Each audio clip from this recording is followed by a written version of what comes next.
വെറുതെ ഒരു പാത്തുമ്മ.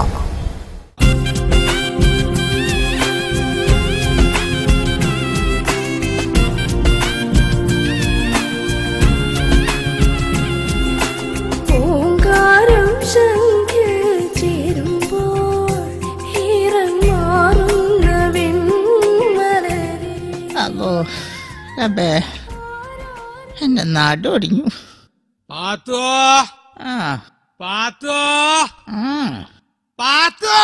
തുടങ്ങി മനുഷ്യന്റെ ലേലം വിളി. ഒരു നേരം വെറുതെ ഇരുത്തൂലാന്നേ. എന്തോ കണ്ട കറക്റ്റ് പേര് വിളിച്ചപ്പോ പോത്ത് വിളി കേട്ട്. എടി ഒരു ഗ്ലാസ് ചായക്കും വേണ്ടി എത്ര നേരം ഞാൻ അവിടെ കുത്തിരിക്കണടി. ഏതോ മനുഷ്യനെ നിങ്ങളാ അടുക്കള വഴിയല്ലേ ഈ പിന്നാമ്പുറത്തേക്ക് വന്നത്?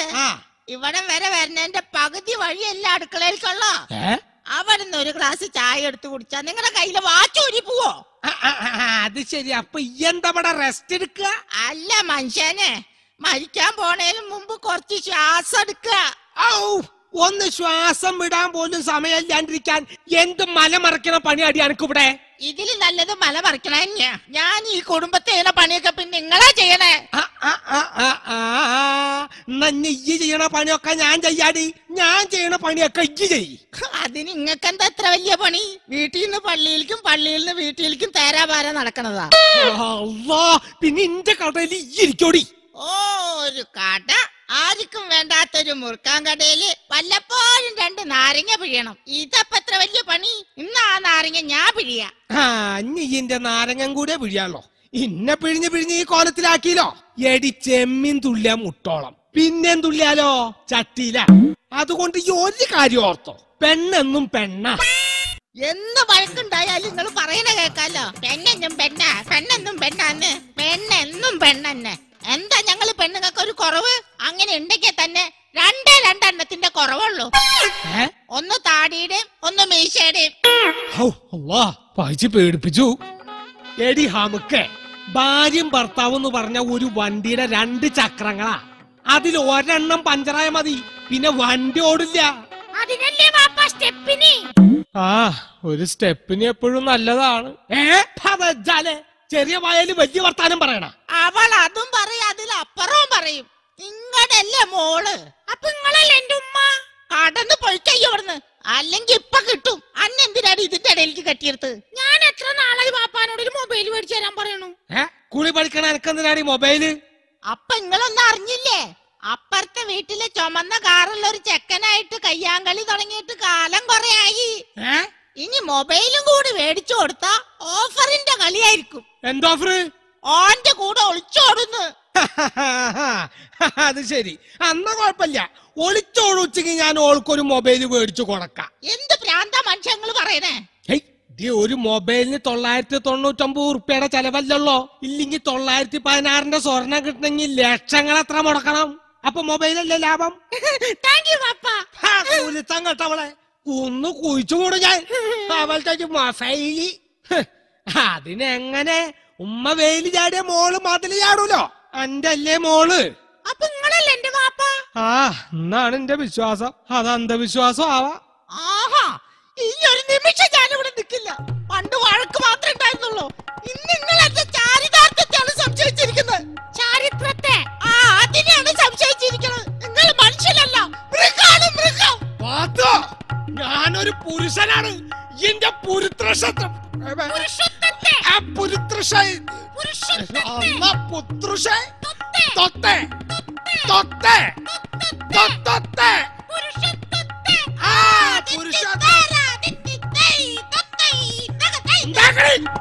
നമുക്ക് ഈ പോയി എന്നെ കളിയാക്കാനും തുടങ്ങിയില്ലേ? എന്നെ ഞാൻ ഇടിച്ച് കാലക്ക് അരച്ച് കുടിച്ച് തോലാക്ക് ചൊല്ലി ഒരു നിയമ നടപടി ഉണ്ടാക്കിയില്ലെങ്കിൽ എന്റെ പേര് കുഞ്ഞിക്കാതർ എന്നല്ല. ഞങ്ങള് പെണ്ണുങ്ങൾക്ക് നീതി കിട്ടുമെന്ന് ഞാനൊന്ന് നോക്കട്ടെ. എന്റെ നേരം മെക്കെട്ടുകാരന് മഹിളാ സമാജത്തിൽ ഒരു പരാതി കൊടുത്ത് നിങ്ങളൊരു പാഠം പഠിപ്പിച്ചില്ലെങ്കിൽ എന്റെ പേര് കുഞ്ഞിപ്പാത്തു എന്നല്ല. കാണാടി, കാണാ. അങ്ങനെ തന്നെ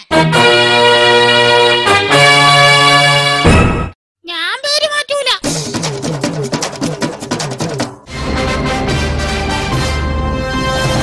പ്രധാന വാർത്തകൾ. അമേരിക്കയിൽ സാമ്പത്തിക പ്രതിസന്ധി, കേരളത്തിൽ ദമ്പതികളുടെ കുടുംബ പ്രശ്നത്തിൽ തനിക്ക് യാതൊരു പങ്കുമില്ലെന്ന് ഒബാമ. ദാമ്പത്യ തകർച്ചയിലെത്തിയ ഈ ദമ്പതികളുമായുള്ള കൂടിക്കാഴ്ചയുടെ തത്സമയ സംപ്രേഷണം ഇപ്പോൾ സന്ധ്യാവിഷനിൽ. ദമ്പതികളോടൊപ്പം കേരള മഹിളാ സമാജം പ്രസിഡന്റ് മാംസലകുമാരിയും നിരീശ്വരവാദി പങ്കജാക്ഷനും പങ്കെടുക്കുന്നു. നമസ്കാരം, ഞാൻ നിതീഷ് കുമാർ, 37 വയസ്സ്, കല്യാണം കഴിച്ചിട്ടില്ല. നല്ല ആലോചനകൾ ക്ഷണിക്കുന്നു. അത്തല പിത്തല തവളാച്ചി, ചുക്കുമരിക്കണ ചൂലാപ്പി, മറിയം വന്ന് വിളക്കൂതി. ഫു ഫു ഫു. എന്താ ഈ പറയണ്? എന്തെങ്കിലുമൊക്കെ ഒന്ന് പറയണ്ടേ? വെറുതെയാണോ ഭാര്യ, വെറുതെയാണോ ഭർത്താവ് എന്ന ചോദ്യത്തിനെ മുൾമുനയിൽ നിർത്തിക്കൊണ്ട് ചർച്ചയിലേക്ക് വെറുതെ ഒന്ന് കടന്നു ചെല്ലാം. പങ്കെടുക്കുന്നു ഖാദർ പാത്തുമ്മ ദമ്പതികൾ, ഒപ്പം മഹിളാ സമാജം പ്രസിഡന്റ് മാംസലകുമാരിയും നിരീശ്വരവാദി യുക്തിവാദി പങ്കജാക്ഷനും. ഖാദർക്കിൽ നിന്നും തുടങ്ങാം. പറയൂ ഖാദർക്ക, എങ്ങനെയാണ് പ്രശ്നങ്ങളുടെ തുടക്കം? അതായത് എന്റെ ഓർമ്മ ശരിയാണെങ്കിൽ തിരിച്ചു വരാം. കേരളത്തിലെ സ്ത്രീ സമൂഹത്തിന് വേണ്ടി പൊരുതുകയും പോരാടുകയും മത്സരിക്കുകയും സ്പഷ്ടവും സ്പുഷ്ടവും ദൃഷ്ടവുമായ ഭാഷയിൽ പ്രതികരിക്കുകയും ചെയ്യുന്ന പ്രൊഫസർ മാംസലകുമാരിയോടാണ് ഇനി എന്താണ് ദാമ്പത്യത്തെ കുറിച്ചുള്ള നിങ്ങളുടെ കാഴ്ചപ്പാട്? അതായത് ഈ സ്ത്രീകളുടെ മൂല്യച്യുതിയിലേക്ക് തിരിച്ചു വരാം. പറയൂ പങ്കജാക്ഷൻ. ഉത്കൃഷ്ട വ്യക്തികൾ പ്രവർത്തനത്തിൽ ഉത്സാഹികളും സംസാരത്തിൽ മന്ദഗതികളുമാണ്. ഒരു നിരീശ്വരവാദി എന്ന നിലയിൽ അതിനെ എങ്ങനെയാണ് നോക്കിക്കാണുന്നത്? ഈശ്വര സാക്ഷിയായിട്ട് ഞാൻ ഒരു കാര്യം പറയാം. അതായത് വളരെ നന്ദി പങ്കജാക്ഷൻ ചർച്ചയിൽ പങ്കെടുത്തതിന്. അവിടുന്ന് പോയി. ഖാദർക്ക, അറിയാൻ കഴിഞ്ഞ മറ്റൊരു കാര്യം. അതെ, ഈ മറുപടി പറയിപ്പിക്കുച്ചെങ്കിൽ മാത്രം ചോദിച്ചാ മതി. തീർച്ചയായും. വിവാഹശേഷം പാത്തുമ്മയ്ക്ക് സമാധാനം കൊടുക്കാത്ത, സന്തോഷം നൽകാത്ത, തൊട്ടതിനും പിടിച്ചതിനുമൊക്കെ മെക്കിട്ട് കയറുന്ന കച്ചറ സ്വഭാവക്കാരനാണോ ഖാദർക്ക? എന്താ എന്റെ നിതീഷ് മോനെ ഇങ്ങനെ കണ്ണിച്ചോരല്ലാണ്ട് പറയണത്? ഷാജഹാൻ ചക്രവർത്തി മുംതാസിനെ സ്നേഹിച്ച പോലെയാണ് ഞാൻ ഈ പഹിച്ചിനെ സ്നേഹിക്കണത്, അറിയോ? ഇത്രയും കടുത്ത പ്രേമമാണെങ്കിൽ ഇത്താക്ക് വേണ്ടി താജ്മഹൽ പണിയുമോ? പണിയോന്നാ? അതിനു വേണ്ടി സ്ഥലം വരെ ഞാൻ മേടിച്ചിട്ടുണ്ട്. അതിന് ഈ പഹിച്ചൊന്നും മയ്യത്തായി കിട്ടണ്ടേ?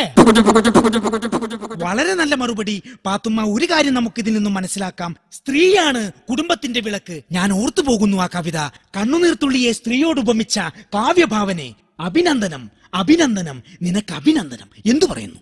ഓടും കുതിര, ചാടും കുതിര, വെള്ളം കണ്ടാൽ നിൽക്കും കുതിര. എന്തു പറയുന്നു? ചെരുപ്പ്. കറക്റ്റ്. കേരളം പോലെയല്ല ഇന്ത്യ, ഇന്ത്യ പോലെയല്ല ഭാരതം. ഇത് രണ്ടും കമ്പയർ ചെയ്താൽ എന്താണ് അമേരിക്കയുടെ സംസ്കാരം? അതിപ്പോ ഈ അമേരിക്കയെ സംബന്ധിച്ചിടത്തോളം എനി ടൈം ആർക്ക് വേണമെങ്കിലും പൊതുസ്ഥലത്ത് വെച്ച് ചുംബിക്കാം, പക്ഷെ മൂത്രമൊഴിക്കാൻ പാടില്ല. എന്നാൽ ഇവിടെ എങ്ങനെയാണോ? പൊതുസ്ഥലത്ത് വെച്ച് ആർക്ക് വേണമെങ്കിലും മൂത്രമൊഴിക്കാം, പക്ഷെ ചുംബിക്കാൻ പാടില്ല. പിന്നെ എങ്ങനെ ഇതുപോലുള്ള ദമ്പതികളുടെ ഇടയിൽ പ്രണയം ഉണ്ടാകും? എന്തു പറയുന്നു മാംസള? എന്തായാലും ഇത്തരം കൾച്ചർ ഇല്ലാത്ത കാര്യങ്ങളോട് ഞാൻ യോജിക്കുന്നില്ല. പൊതുവഴിയിൽ യൂറിൻ പാസ് ചെയ്യുന്നതാണോ പ്രണയം? എത്രയോ നല്ല പ്രണയ ചിത്രങ്ങൾ നമ്മുടെ നാട്ടിൽ വരുന്നുണ്ട്. ആ ചിത്രങ്ങളിലൊക്കെ നായകന്മാരെ പോലെ ഇവർക്ക് പ്രണയിച്ച് ജീവിച്ചൂടെ? എന്താ ഈ ഹംക്ക് പറയണ്? എടോ മാംസളെ, സിനിമയില് നായകന്മാര് പ്രേമിച്ച് സ്നേഹിച്ച് അഭിനയിച്ചു എന്ന് പറഞ്ഞാ അവർക്ക് ആ ഷൂട്ടിംഗ് കഴിയുമ്പോ കൈ നിറച്ച് കാശ് കിട്ടും.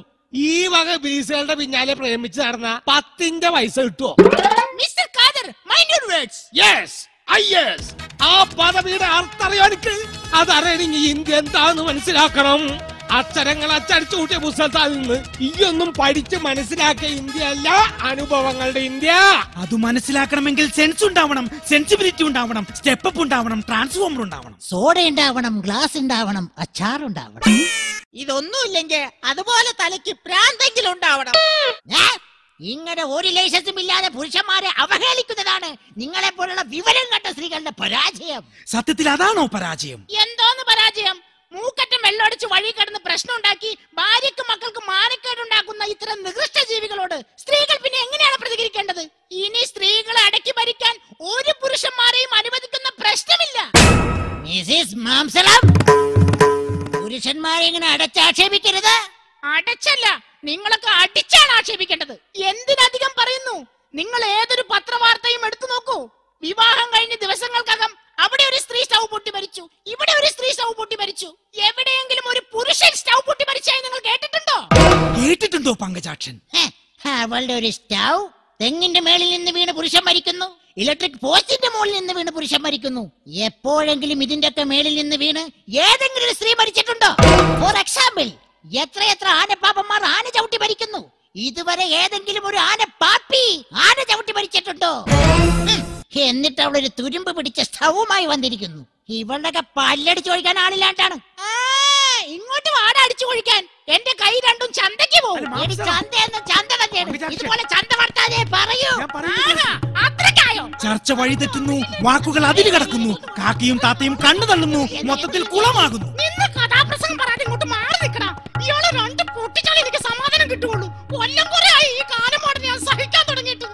സഹിക്കണമെന്നാ. നിന്നെ പോലൊരു ഭൂതനെ ഇത്ര നാൾ സഹിച്ച എന്നെ ഭൂവിട്ട് പൂജിക്കണം. നിനക്കറിയോ നിതീഷ്, ഈ പിശാച് ഒപ്പിടാത്തത് കൊണ്ടാണ് ഞങ്ങൾ ഇപ്പോഴും ഡൈവോഴ്സ് ആവാതെ നടക്കുന്നത്. ഭാര്യയാണത്ര ഭാര്യ. ഒരു ഭർത്താവ് വന്നേക്കണ് അലവലാതി. നിർത്തണേ. അയ്യയ്യയ്യയ്യേ, ഒരു വിധം ഫാമിലിനെ ഞാൻ കണ്ടിട്ടുണ്ട്. ഇതുപോലൊരു കൂതറ ഫാമിലിനെ ഞാൻ എന്റെ ജീവിതത്തിൽ കണ്ടിട്ടില്ല. ഇവറ്റകളൊക്കെ വെച്ച് നോക്കുമ്പോ പാത്തുമ്മ, നമുക്ക് സ്വർഗല്ലേ സ്വർഗം. പറയാനുണ്ടാക്കാതിരിക്ക. ഇത് മഹിളാ സമാജല്ല, ലഹളാ സമാജ. അങ്ങനെ പറയ്. ഇതിന്ന് എന്തായാലും ഒരു കാര്യം നമുക്ക് മനസ്സിലായി. നമ്മുടെ പ്രശ്നം തീർക്കാൻ ഒരു മഹിളാ സമാജത്തിനും പറ്റില്ല, ഒരു സാഹിത്യകാരനും പറ്റില്ല, ഒരു ചാനലുകാരനും പറ്റില്ല. നമ്മൾ തന്നെ വിചാരിക്കണം. മനസ്സിലായാ? അപ്പൊ ഞങ്ങൾ ഒന്നായി. നിങ്ങൾ തമ്മിൽ എന്താണ് ഞാൻ ആയിക്കോ ചർച്ച മതിയാക്കി ഒരു പാട്ടകടോ. മഞ്ഞിൽ കുളിക്കും രാവേറെയായി നിന്റെ മെയ്യിൽ ചന്തം പാചാലമായൊരു മോഹം നെഞ്ചിൽ തേരോട്ടമായി മണി തത്തമ്മേ. ഇതിൽ നിന്നും ഒരു സത്യം നമുക്ക് മനസ്സിലാക്കാം. ഏതൊരു കുടുംബത്തിനും ജീവിത വിജയം വേണമെങ്കിൽ സ്ഥിര പരിശ്രമത്തെ ആത്മമിത്രമായും അനുഭവത്തെ ഉപദേശിയായും മുൻകരുതലിനെ ജ്യേഷ്ഠനായും മഹത്വത്തെ രക്ഷിതാവായും എടുക്കണം. അങ്ങനെയായാൽ ഒരു ഭാര്യയും ഒരു ഭർത്താവും വെറുതെ ആകില്ല. വഴക്കുകൾ അവസാനിക്കുന്നു. നിതീഷ് കുമാർ, സന്ധ്യാവിഷൻ. മഞ്ഞിൽ കുളിക്കും രാവേറെയായി നിന്റെ മെയ്യിൽ ചന്തം വാചാലമായൊരു